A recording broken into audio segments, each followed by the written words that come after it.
Assalamualaikum warahmatullahi wabarakatuh.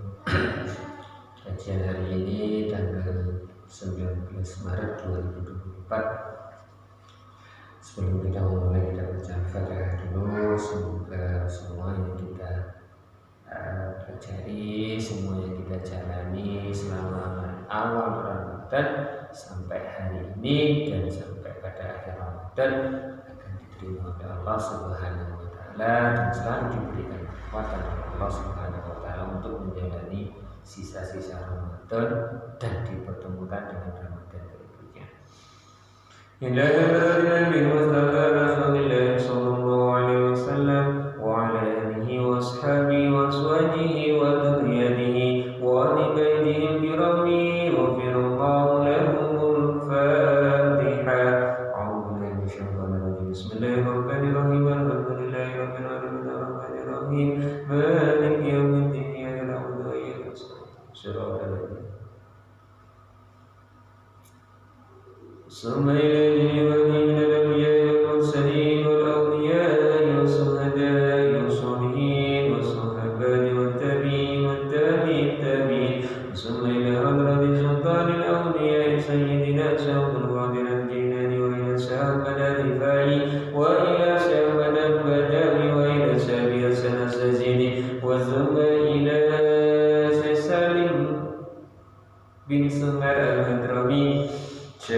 Seperti biasa, kita akan memulai dengan mukadimah sebentar terkait tentang majelis ilmu. Di dalam kitab Babul Hadis yang kemarin pernah saya sampaikan, ada sebuah hadis lagi yang disampaikan oleh Nabi kita Muhammad SAW, yaitu Waqala sallallahu alaihi wasallam, landawu sapa Nabi Muhammad sallallahu alaihi wasallam, manintaqala utawi sapa wong iku pindah apa man itu kembali dengan orangnya lagi. Siapapun yang pindah kemana? Pindahnya ini bukan terus pindah rumah atau pindah benda.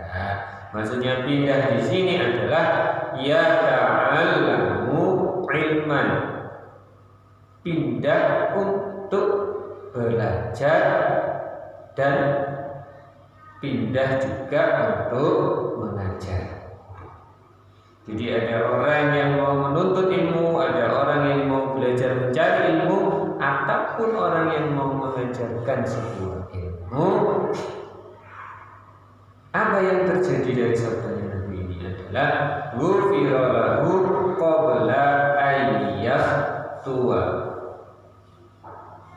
mengko Gusti Allah ghufira lahu mongko ngapura sapa man, maka akan diampuni siapapun juga, siapapun itu ya, akan diampuni oleh Allah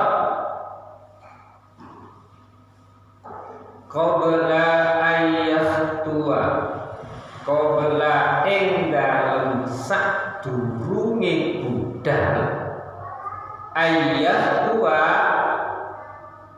lan diitung jangkae budal. Jelas ya maksudnya. Jadi ketika sebelum berangkat untuk menuntut ilmu, pasti akan diampuni oleh Gusti Allah dan juga dihitung dengan jangka atau langkahnya ketika menuntut ilmu ataupun mengajarkan ilmu. Ya, itu sebatas mukadimah terkait tentang keutamaan ilmu. Nah, sekarang kita kembali dengan kitabnya Syafi'ul Najah. Hari ini kita akan membahas tentang arkanus sholat, rukunnya sholat. Kemarin kan kita membahas tentang arkanul wudhu atau rukunnya wudhu. Faslun utawi ikilah fasal arkanus sholati utawi piro-piro rukune sholat. Ada beberapa rukunnya sholat. Sab'ata asyara iku enek 17 atau 17. Jadi rukunnya sholat ada 17. Apa saja dari 17 itu? Al-awwalu yang pertama an-niyatu niyat. As-sani takbiratul ihram. Jadi yang kedua takbiratul ihram. As-salis kaping 3 al-qiyamu 'alal qadiri, ngadeg ing atase wong kuwasa, berdiri bagi yang mampu. Fil fardi ing dalem salat fardu. Ar-rabi yang keempat qiraatul Fatihah, membaca surat Al-Fatihah. Al-khamisu ingkang kaping 5 ar-ruku'u utawi iku rukuk. As-sadisu utawi kaping 6 ad-dumakninah iku arane dumakninah. Yang kelima adalah rukuk. Syarat yang keenam dumakninah. As-sabi'u utawi kaping 7 al-iktidalu, iktidal berdiri setelah rukuk. As-saminu utawi kang kaping 8 iku tumakninah fihi ing dalem iktidal, tumakninah ketika iktidal. At-tasi'u utawi kaping 9 as-sujudu iku sujud. Marratainil asiru dan rukun yang ke-10 tumakninah fihil hadi asyar, tumakninah fihi sujud. Jadi tumakninah di dalam sujud. Al-hadi asyar julusu bainas sajdatain. Rukun yang ke-11 adalah duduk di antara dua sujud. As-sani asyara sama dengan yang sebelumnya, setiap gerakan sholat diwajibkan untuk tumakninah. As-salisa asyara at-tasyahudil akhir. Yang ke-13 tasyahud akhir. Ar-rabi'a asyara yang ke-14 al-qu'udu fihi iku lungguh ing dalem tasyahud akhir, duduk tasyahud akhir. Al-khamisu asyara kang kaping 15 iku maca sholawat ing atase Nabi sallallahu alaihi wasallam. As-sadisa asyara lan rukun kaping 16 as-salamu iku salam kepada kanjeng Nabi. As-sabi'a asyara utawi rukun yang ke-17 tartibun, itu tertib. Jadi rukun yang pertama kita membaca niat, yang kedua takbiratul ihram, yang ketiga berdiri bagi yang mampu, yang keempat membaca surah Al-Fatihah, yang kelima rukuk atau membungkukkan badan, yang keenam tumakninah, yang ketujuh iktidal, yang ke-8 tumakninah lagi, yang ke-9 sujud, yang ke-10 tumakninah lagi, yang ke-11 duduk di antara dua sujud, yang ke-12 tumakninah lagi, yang ke-13 tasyahud akhir, yang ke-14 duduk saat tasyahud akhir, yang ke-15 membaca sholawat kepada Nabi, yang ke-16 mengucapkan salam, yang ke-17 tertib. Jadi ada 17 rukun-rukunnya sholat. Ya. Nah, dari ke-17 itu kita coba membahasnya, kita coba belajar bersama-sama. Dimulai dengan rukun yang pertama, yaitu niat. Ya. Kita membaca niatnya sholat. Nah, kemarin saya sudah pernah menyampaikan ketika kita membahas tentang niatnya wudhu.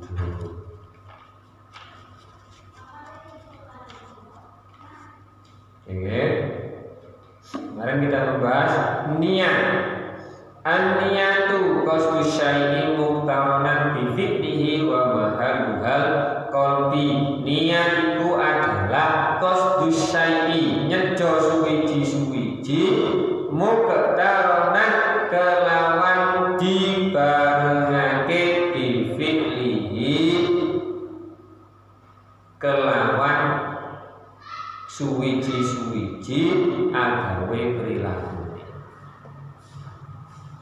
Jadi maksudnya adalah niat atau yang dikatakan niat itu artinya ya, dengan sengaja melakukan suatu kegiatan atau suatu ucapan yang dibersamakan dengan perbuatannya. Ya.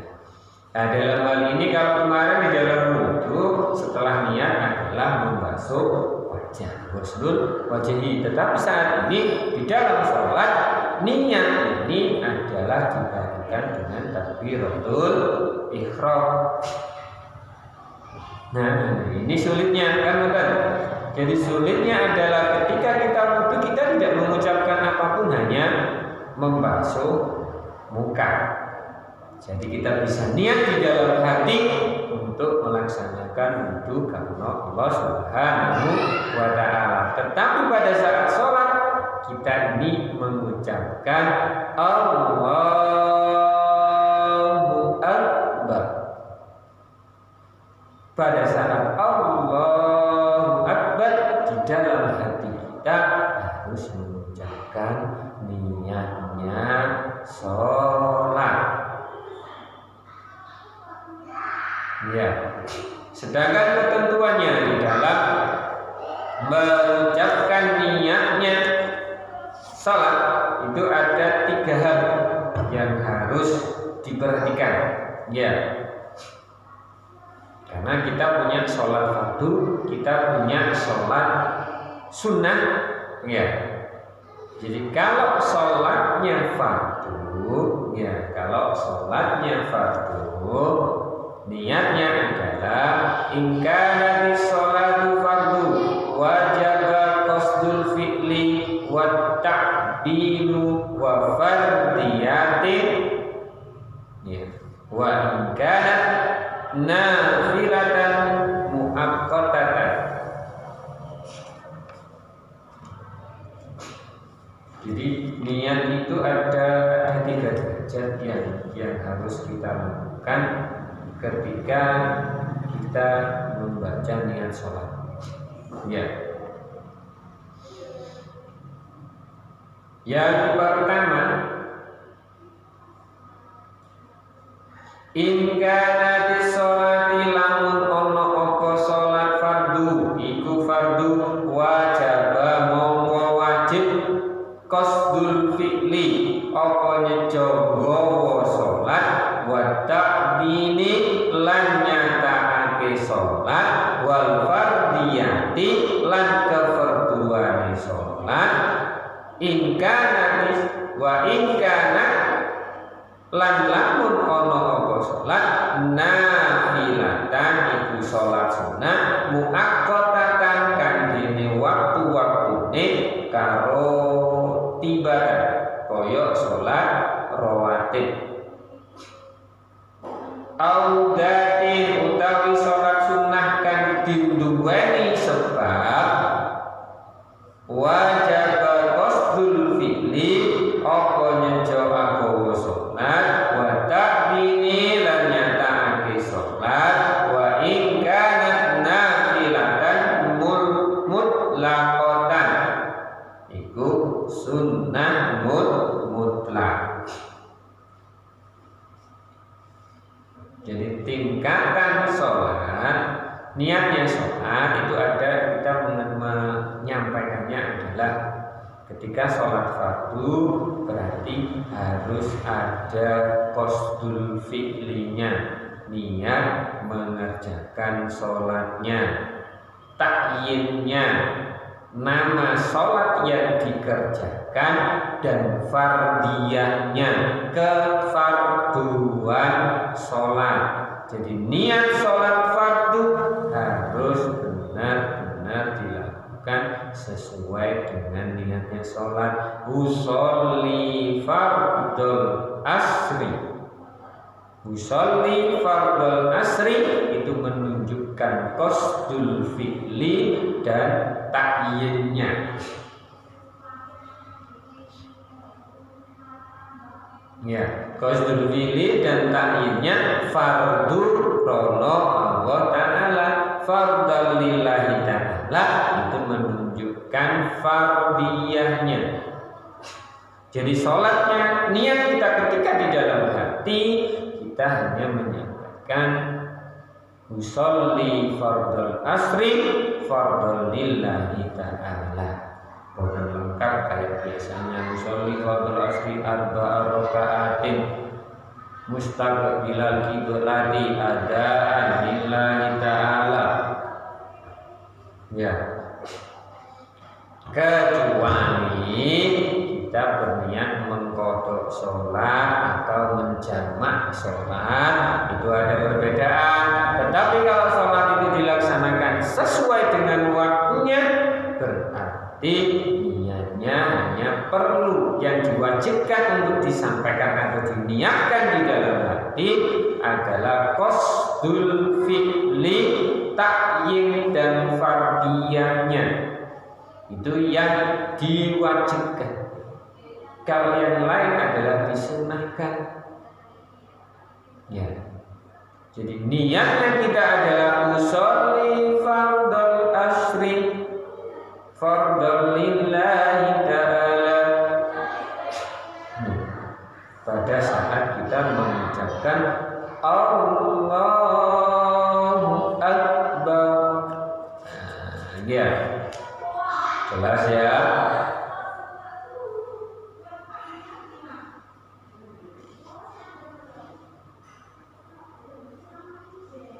Jelas. Jadi itu adalah pembahasan kita terkait niat. Niat sholat yang dinilai adalah hal-hal qalbi, niat yang disampaikan, niat yang diucapkan di dalam hati atau qalbunya. Kalau niat yang dilafadzkan atau lafdzun niat itu adalah sebagai kita berhati, itu sifatnya sunnah. Kita berhati-hati, mungkin pada saat kita takbir kita tidak bisa mengucapkan niat dengan baik, tapi sudah ada niatan di awal kalau kita melakukan niat sholat sesuai dengan waktunya sholat. Itu ya. Nah, sedangkan derajatnya niat ada 3. Sholat yang dikerjakan adalah sholat fardu, berarti yang diucapkan ketika qalbu niat adalah qasdul fi'li, takyinnya dan fardiyahnya. Sedangkan ketika sholat sunnah yang disampaikan, yang diucapkan adalah qasdul fi'li dan takyinnya dan juga sunnah sholatnya. Misalnya sholat sunnah rawatib berarti usolli sunnatan qoblal duhri. Sudah pasti kan itu 2 rakaat, dan mungkin ada sholat sunnah sebelum sholat fardu sampai ping 10. Pastinya 2 rakaat ya, 2 rakaat salam. Kalau misalnya mengerjakan sampai 4 rakaat karena duhur, ada yang sebagai qobliyah duhur itu ada yang mengerjakan sampai 4 rakaat. Jadi 2 rakaat salam, 2 rakaat salam itu bisa dilakukan. Ye. Tuh ya. Jadi paling tidak niat ketika kita sholat itu harus kita lakukan di dalam hati, mahal babi. Ya, karena itu yang dinilai, itu yang paling penting, itu yang diwajibkan. Lafzun niat sifatnya sunnah. Karena itulah kita harus bisa belajar, mau tidak mau harus atau kita mencoba untuk bisa melaksanakan qalbun niat agar sholat kita menjadi sah. Karena apa? Karena niat adalah salah satu dari rukunnya sholat. Memang mungkin ketika kita menyampaikan Allahu Akbar rodo angel nang ati gumuni usolli fardal maghribi, mungkin agak sulit kalau kita tidak terbiasa. Bisa akhirnya Allahu Akbar Allah gak muni nang jerone ati. Akhirnya gak budal-budal sembahyang Allahu Akbar terus ya. Ya itu makanya ada lafzun niat, sifatnya kita itu berhati-hati ketika kita melakukan qalbun niat. Itu mungkin kita ragu belum melaksanakan niat dengan baik, tapi kan kita sudah ada niat di awal. Nah kalau seperti itu pasti akan dimafus sama Allah. Ya harus Allah ngerti, bukan seperti yang kita pikirkan kan itu enggak, karena kita sudah ada lafzun niat. Tapi tetap kita harus belajar untuk bisa mengutamakan qalbun niat. Ya, itu yang harus kita utamakan. Karena lafzun niat sifatnya sunnah, sedangkan qalbun niat sifatnya wajib sesuai dengan artinya niat, yaitu arkanun niyatu qasdus syai'in wa mahalluhal bifi'lihi wa mahalluhal qalbi. Qasdu syai'in bifi'lihi wa mahalluhal qalbi. Itu artinya niat. Dengan sengaja melakukan sesuatu yang dibarengkan dengan kegiatan bifi'lihi wa mahalluhal qalbi, yang diutamakan adalah niat di dalam hati. Itu yang harus kita perhatikan dan kita utamakan untuk bisa mempelajari itu, agar kita tetap bisa melaksanakan sholat sesuai dengan rukunnya. Bisa kita lanjutkan terkait rukunnya sholat. Semoga apa yang kita pelajari hari ini menjadi tambahan ilmu untuk kita semuanya, menjadikan hidup kita lebih barokah, bermanfaat di dunia dan di akhirat. Amin.